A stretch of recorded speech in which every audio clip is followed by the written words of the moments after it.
natin noon, di ba, nung unang briefing namin, sinabi sa 10, si Faisal lang sa si Montemayor ang hindi nag-confirm. So that means 8 yung nag-confirm. Ngayon, hindi naman sila nag-link sa amin later on, pababa yung number. So siyempre, alam mo naman ako, chismosa ako, nag-urirat ako. Sabi ko, kasi sila nanggaling din sa kanila, merong isa doon, huwag na natin banggitin, hanggang sa huli ton, talagang pinaasa niya yung network na a-attend siya.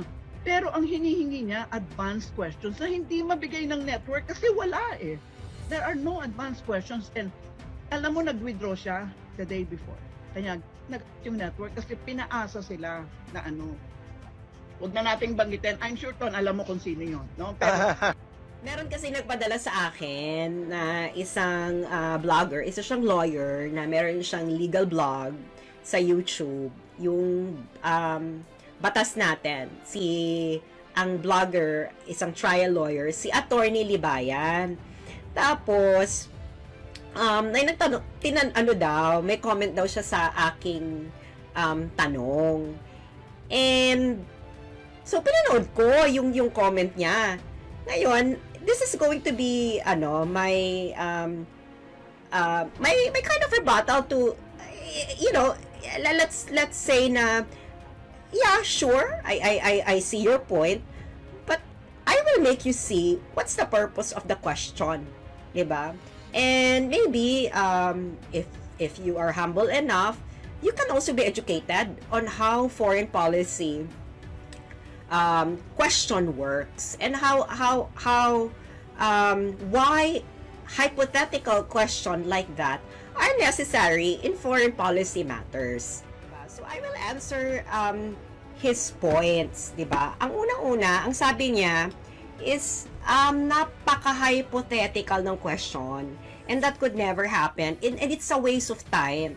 Ang sabi niya is dapat daw marami daw paraan. Sabi niya, there are a lot of ways para malaman natin yung thinking ng isang tao by using actual problem. Okay? Kasi, for him, China hindi magli-leave because they are a major claimant. Okay? Ganito kasi ang mga friends. Okay? I don't know the foreign policy and diplomacy education of Attorney Libayan. So, I do not really know to what extent does he actually know how people in foreign policy and diplomacy are actually educated. Okay. Just to give a background on my education, I took foreign policy and diplomacy course. It's part of my program at Leiden University College, and my professor was a former Secretary General of the North Atlantic Treaty Organization. He was the 11th Secretary General of NATO, and he was the NATO Secretary General during the Iraq War. Now, ang mga questions namin na sinasagot sa kursong yan, sa foreign policy and diplomacy, are all hypothetical questions. And they are always as in its most extreme form. Why? Why questions in foreign policy and diplomacy always ask in the most extreme form? Because this tests your capability for scenario planning. Okay?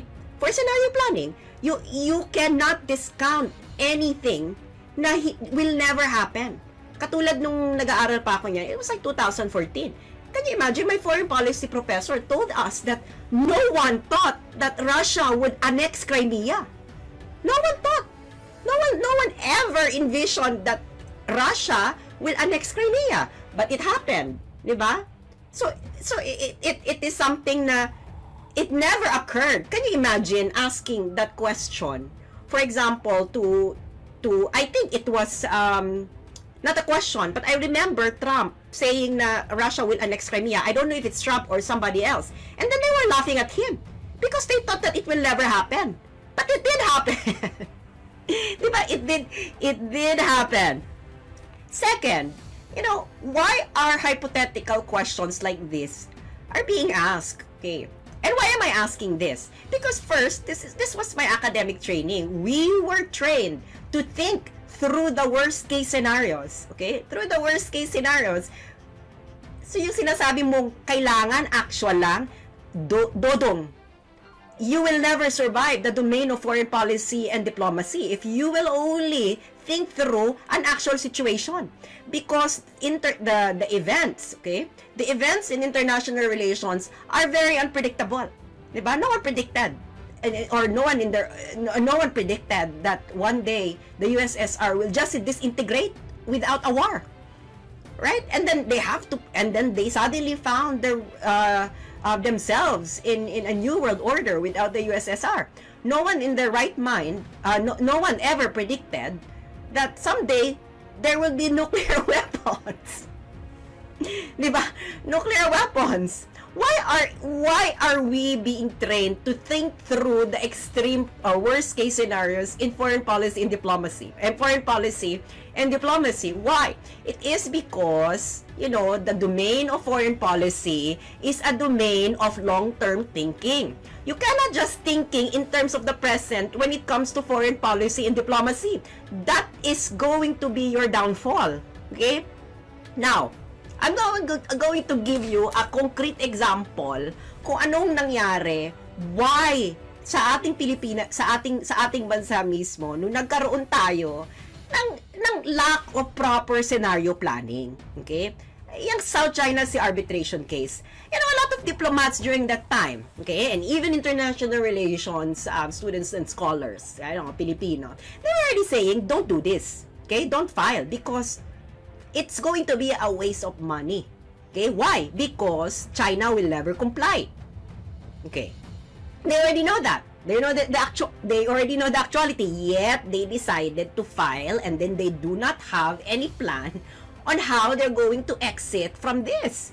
Diba? They don't have any plan. They don't have any plan on how they're gonna make a country comply to a judgment that they never actually, whose proceedings they never actually honored. Diba?